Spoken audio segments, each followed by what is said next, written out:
Hey folks, my name's Dave, and first off, I'm an English teacher, not a programmer. But I made a little website that I thought maybe some of you might find useful. So, one of the problems that I have as an online only English teacher is lesson materials. So, it can take me quite a while to make my own lesson materials. And I found that, there's places out there where you can sort of buy lesson materials. They can either be really pricey or just not what I'm looking for, or not very good quality, or just not the way I teach. So I made an AI powered tool that generates lessons for me. I've used these lessons for loads of lessons now, so or loads of sessions. So I've tested this over and over again, and for me it works. So let's have a look. So starts off with the dashboard here. Um, we've got our generate lesson screen. We've got our student screen. We can add students there. We've got none in there at the moment. And our lesson library, where any lessons we create, they're added here. So first thing we're going to do, generate a lesson. You'll see here, firstly, we can assign a lesson to a student. We haven't got any students at the moment, but we can do that anytime, so not a problem. Um, we've got our CEFR levels here. So when we generate a lesson, depending on the English ability of our student, we can choose our lesson. Let's just choose C1, for example. Now, we're going to choose a topic or a subject. We can put whatever we want in here, stars, space travel, clowns, whatever you want. You can stick to one word if you want. I like to be a little bit more specific, so let's do, I don't know, space. Let's have a look. The future of space travel. Okay, I've chosen a C1 lesson. Now, you can choose between AI providers, Qwen and Google Gemini. Doesn't really matter which one you use. I mean, they're both really good quality. I was just testing both AIs out and just decided to leave the option in. Doesn't really matter.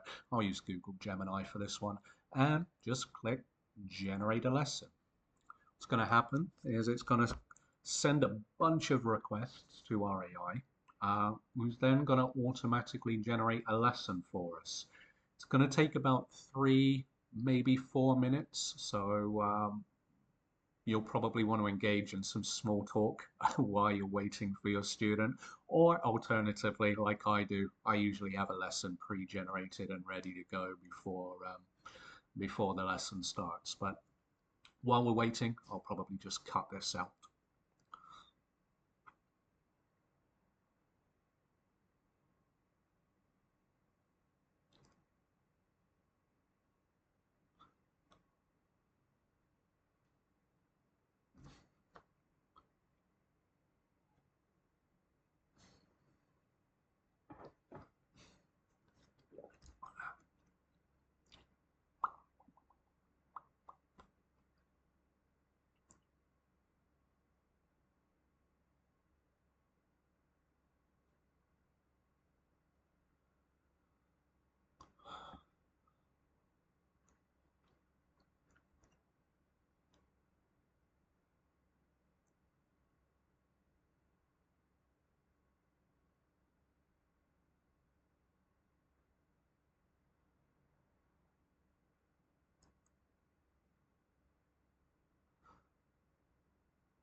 Okay, fantastic. So as you can see, we've got our lesson here. Now this is just the lesson preview screen, but we can open our lesson directly from here. If we scroll down and go to full screen, I usually just go to the library. Now, takes a couple of seconds just to populate. So you can see we've got a bunch of buttons here. We can delete the lesson, which we don't want to do just yet. Assign it to a student. Now we haven't created any students yet, but we will do later just so I can show you. We got view lesson, full screen mode. Let's just view our lesson here. It's going to load up our lesson. And here we go. So we've got a full lesson with images. Let me just make it a little bigger for you. There we go. Usually about 125% here. So you can see we've got a bunch of sections. We've got a warm-up section, a reading section, a comprehension section, another vocabulary section. We've got sentence frames. We've got a post-reading discussion question, or 5 questions actually, with a little reading text and then discussion questions there. And then we've got a quiz at the end. So I'll just go through this with you. So first off, we've got our vocabulary. Like I say, it's CFR leveled. So we've got our vocabulary word there, our definition. We've got an example sentence here, which is taken directly from our reading text. We've also got pronunciation. We're using natural pronunciation so the student can read it very easily, understand the pronunciation. And then we've got a few more sentence examples down here. Now we've got word families, so this is how the vocabulary is related, some common phrases, a little bit of a usage note. We've got some discussion questions here. Now, we're usually going to have 5 vocabulary lessons. We've got an image there as well. So we'll just click this arrow, flick through. So you can see each image is generated is relevant to the vocabulary word in context as well. Nice one, extraterrestrial, very cool looking aliens here. Yeah, and so you can see our pronunciation is still there, our example sentences. With the definitions, rather than pulling a definition directly from the dictionary, what I've done is I've used natural language for the definition, which again is CEFR leveled. So if we're generating a B1 level lesson, for example, our definition is going to use B1 leveled vocabulary to define the word for us. So I usually start off with an introduction to the vocabulary, explain the meanings to them, because in our reading section, these vocabulary words, this is where we're gonna read them in context. We've got a few warm-up discussion questions as well, which I usually like to do. Then we're going to move over to our reading section. Now, the reading is paginated, so it doesn't look too intimidating. You can see we've got a 20% complete here, paragraph 1 of 5. So we're going to read through the text with our student. Again, CEFR leveled, so we're using appropriate level vocabulary, sentence length, sentence structure.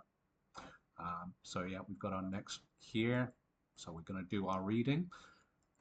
Then we're going to move on to comprehension questions. So the comprehension questions are based on the reading text. And what they're designed to do is just to make sure that the student understood the reading.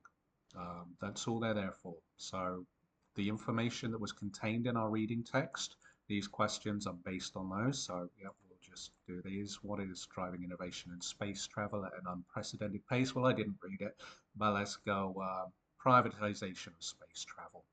And there we go. Gives us a correct answer. Explains why it's correct.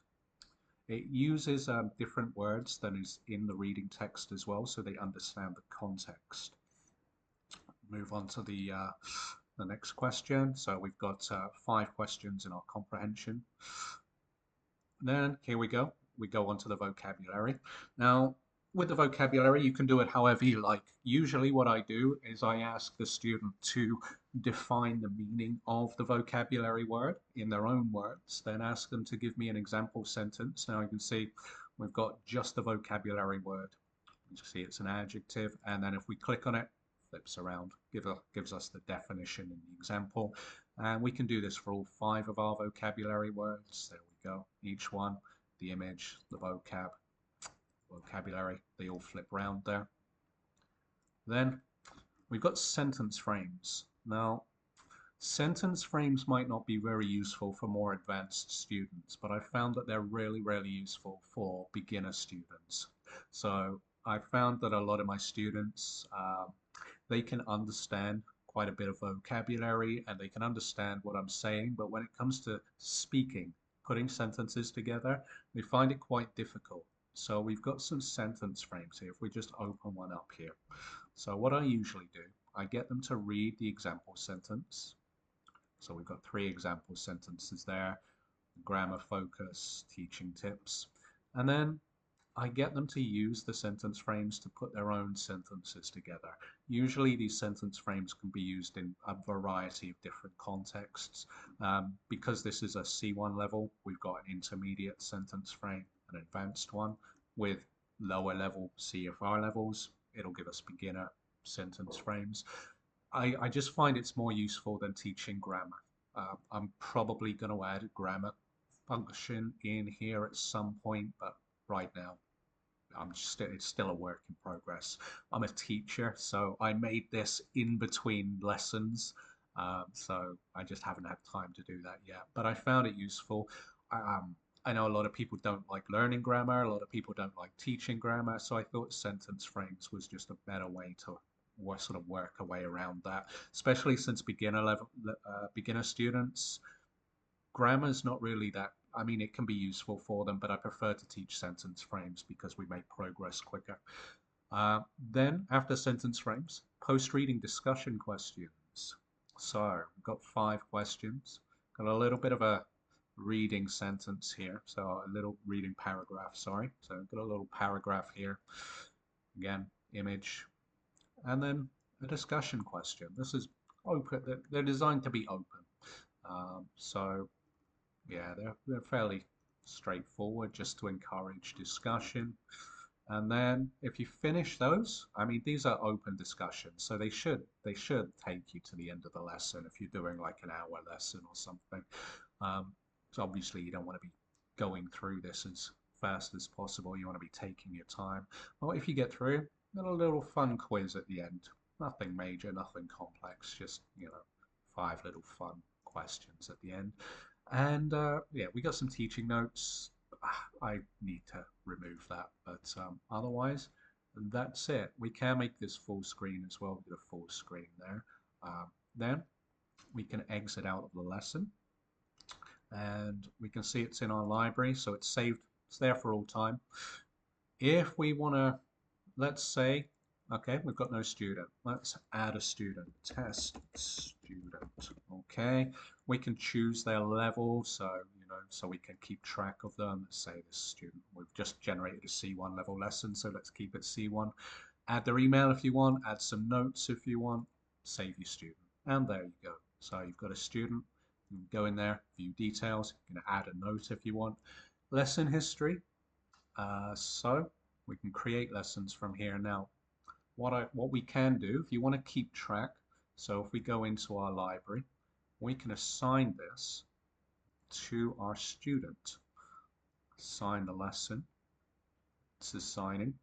So I do this because it helps me when I've got a big lesson library, when I've generated like 40, 50 lessons, it helps me just sort of remember what we done last time. Then if we go into our students, open that up, lesson history, might take a couple of, there you go, and it's there. And we can open the lesson directly from the student profile as well. And there we go, it's all working. As far, I haven't come across any major bugs yet.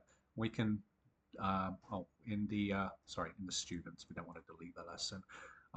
We've assigned the lesson to the student. We can unassign it as well if we want to. And there you go. And that's it. Anyway, oh, got settings here as well. Nothing major there. Um, I've tried to keep the cost of lessons down as low as possible. The big cost is images. So text generation doesn't really cost much, but every image that's generated costs money. AI is not free, unfortunately, with image generation, but I've kept the prices down as fair and as low as I can. I didn't do this to make money. I've done this because I use this all the time for my lessons. Hopefully, you'll find it useful as well. But anyway, I'd love your feedback and any functions or anything there that's missing that you might find useful. Otherwise, hope you find it useful. Take care.